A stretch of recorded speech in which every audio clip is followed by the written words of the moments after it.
إنما الصدقات للفقراء والمساكين والعاملين عليها والمؤلفة قلوبهم وفي الرقاب والغارمين في سبيل الله وفي السبيل فريضة من الله والله عليم حكيم.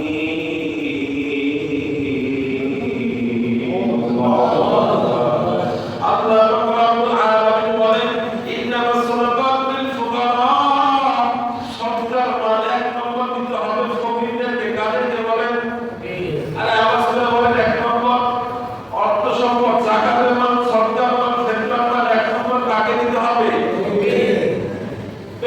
খান আল্লাহ রব্বুল আলামিন আটটা বর্ণনা করেছেন কোরআনুল কারীমের মধ্যে সূরা তাওবার 60 নম্বর আয়াতের মধ্যে আল্লাহ রব্বুল আলামিন যাকাতের ব্যয় খাতগুলো বর্ণনা করেছেন আপনি কোথায় কোথায় আপনারা যাকাতগুলো দিবেন এর মধ্যে এক নম্বর হলো ফুকারা যারা ফকির এখন ফকির কাকে বলে সেটা জানার দরকার ঠিক কিনা ভাইরা আমার অনেক ফকির দেখা যায় রাস্তাঘাটে চলে পথে চলে অথচ নিজের বাহ্যিক অবস্থা দেখতে মনে হয় যে বেচারায় বড়ই দারিদ্র কিন্তু আভ্যন্তরীণ অবস্থা এই ব্যক্তি আপনার থেকে তুলন করে ধরে কিনা ভাইরা প্রফেশনাল কিন্তু আছে না ভাই আমি এক ফকিরকে বললাম আমার জিজ্ঞাসা কতবার মসজিদে কতবার জিজ্ঞাসা করার দরকার নেই তাহলে আলহামদুলিল্লাহ চলে কতবার আপনার বলে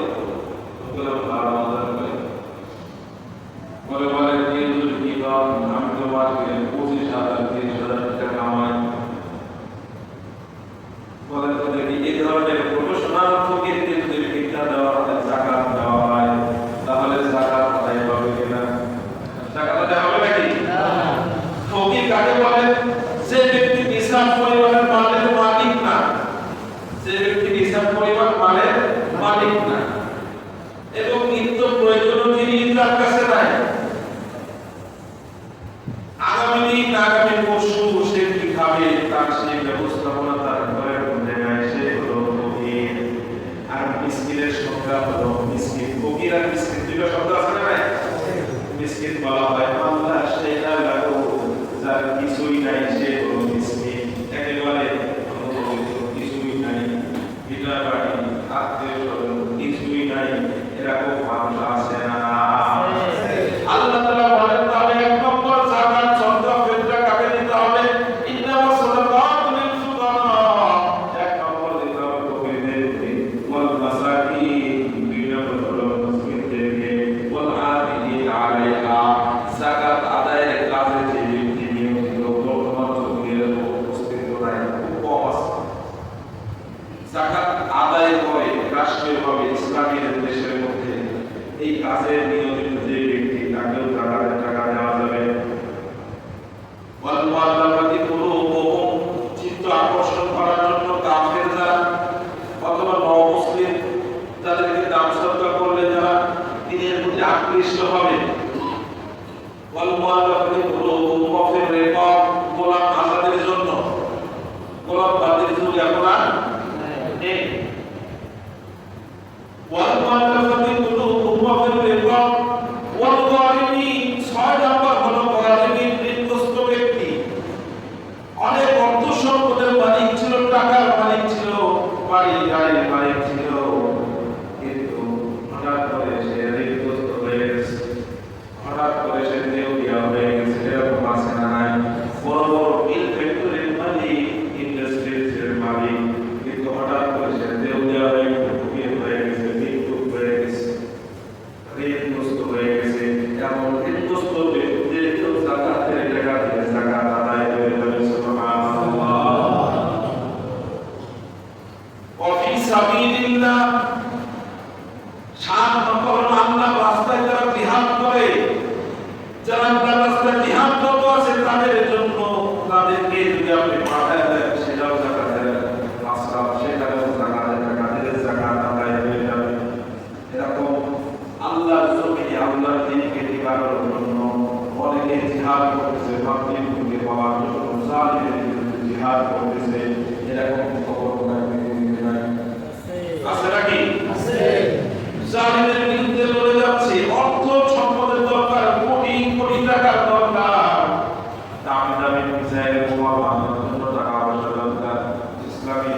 হ্যাঁ, ইসলাম মুসলমানদের এরকম ভাবে শক্তিশালী আক্রমণাত্মক বিমান ফাইটার অস্ত্রগুলো বানানোর জন্য টাকার দরকার, আপনি পাঠাইতে পারবেন। মাসলুক মানুষদের জন্য টাকাতে টাকা পাঠাইতে পারবেন। কারণ বাংলাদেশের থেকে হাফিজ সিসি কেবল নামে একটা সংস্থা, সেখান থেকে কিন্তু ওই গাজার মুসলমানদের উদ্দেশ্যে পাঠানো হচ্ছে। তাদের খানার ব্যবস্থা নাই, বাসস্থানের ব্যবস্থা নাই। জালিম ইসরায়েল সব কিছু তাদেরকে ধ্বংস করে নিঃস্ব করে দিয়েছে। তাদের পাশে থাকার দরকার আছে না? না। 7 নম্বর গেল। 8 নম্বর হলো সাবিল মুসাফির। বাড়িতে গাড়ি বাড়ি টাকা পয়সা সব কিছু আছে, কিন্তু রাস্তার মধ্যে এমন জায়গায় চলে গেছে সে মুসাফির হয়ে গেছে, তার উপস্থিত ব্যবহার করার কোনো সিস্টেম তার কাছে নাই। বর্তমান যদি এরকম সিস্টেম অনেক আছে, বিকাশের মাধ্যমে টাকা আনা যায়, ব্যাংক আছে, এখানে সেখানে টিপ দিয়ে টাকা হিসাব করে, তারপরে সে বাংলাদেশের যেখানে টাকার মালিক থাকে, টাকার ইচ্ছা করলে সে টাকা বের করতে পারে, ব্যবহার করতে পারে। কিন্তু সত্যিকার অর্থে যদি এমন ভাবে সে মুসাফির, এমন ভাবে মুসাফির, টাকা পয়সা তার কাছে আর নাই, আর কি আনার কোনো ব্যবস্থাও নাই, এই মুসাফির ব্যক্তিকেও যদি যাকাতের টাকা দেয়, আল্লাহ রাব্বুল আলামিন বলেন তোমার যাকাত আদায় হয়ে যাবে। সুবহানাল্লাহ। এখন প্রশ্ন হলো, এই যাকাতের মাসরাফ বর্ণনা করলেন 8টা, কয়টা বর্ণনা করছি? 8টার মধ্যে তো কোনো ইল্লামনির শব্দ নাই, মাদ্রাসার কথা নাই, আছে নাকি? তাহলে মাদ্রাসায় যে আবার যাকাতের টাকা দেয়, টাকা থেকে আদায় করবেন, বলে হ্যাঁ অবশ্যই হবে, 100% হবে। সমস্ত ফকিরা এখন লিল্লাহ ফান্ডে লিল্লামনিকে আপনি যদি যাকাতের টাকা আদায় করেন, সব থেকে উত্তম কাজ হলো এই লিল্লামনিকে। কারণ আল্লাহ রাব্বুল আলামিন নিজে বলছেন ইন্নামাস সাদাকাতু লিল ফুকারা, এক নম্বর হলো যাকাতের মাসরাফ হলো ফকির। এখন ফকির হলো মাদ্রাসায় যারা পড়ে তাদেরকে আমি ফকির বলতেছি না, মাদ্রাসায় যারা পড়ে তাদের বাহ্যিক অনেক ছেলে, অনেক ছাত্র এরকম ফ্যামিলি নাই, তাদের কামাই রুজি করবে, আছে নাকি? ফকিরদেরকে আল্লাহ রাব্বুল আলামিন যাকাত দিতে বলছেন, ভালো কথা, কিন্তু কিছু ফকির আছে প্রফেশনাল, আর এমন একটা ফকির আছে যে ফকিরের প্রশংসা স্বয়ং আল্লাহ রাব্বুল আলামিন করেছেন, লিল ফুকারা'আল্লাযীনা উহসিনু ফি সাবিলিল্লাহ। আল্লাহ রাব্বুল আলামিন বলেন অনেক প্রফেশনাল ফকির আছে। এক ধরনের ফকির হলো যারা ইলমি শিক্ষা করার জন্য আল্লাহর রাস্তায় এমন ভাবে আবদ্ধ হয়ে গেছে যে মানুষের কাছে যায় চাওয়া, কাজ করার, রিজিক অন্বেষণ করার সুযোগ তাদের হাতে নাই। মাদ্রাসার তরুণে সে যে কামাই রুজি করে কথার কথা, তার পড়ালেখা কি করবে? ইলমি শিক্ষার কাছে এমন ভাবে নিয়োজিত হয়ে গেছে যে সে বাইরে গিয়ে রিজিকের ধান্দা করতে পারে না। দেখবেন পাশে ছাত্রদের এসে কান্নাকাটি করে, আমি অন্য মাদ্রাসায় পড়ি, আমার পরিবারের টাকা নাই, খরচ নাই, এই করে সেই করে আমার কিছু এরকম আছে না নাই? তো সে তো ইলমি শিক্ষায় আবদ্ধ হয় না, সে প্রফেশনালি এই কাজ করে বেড়ায় মাদ্রাসার কথা। للفقراء الذين أحصروا في سبيل الله لا يستطيعون ضربا في الأرض। জমিনে তারা রিজিক অন্বেষণ করার জন্য করতে পারে না, রিজিক তালাশ করার জন্য কাজে যেতে পারে না, কারণ তারা ইলমি শিক্ষার জন্য, দিন শিক্ষার জন্য আবদ্ধ হয়ে গেছে।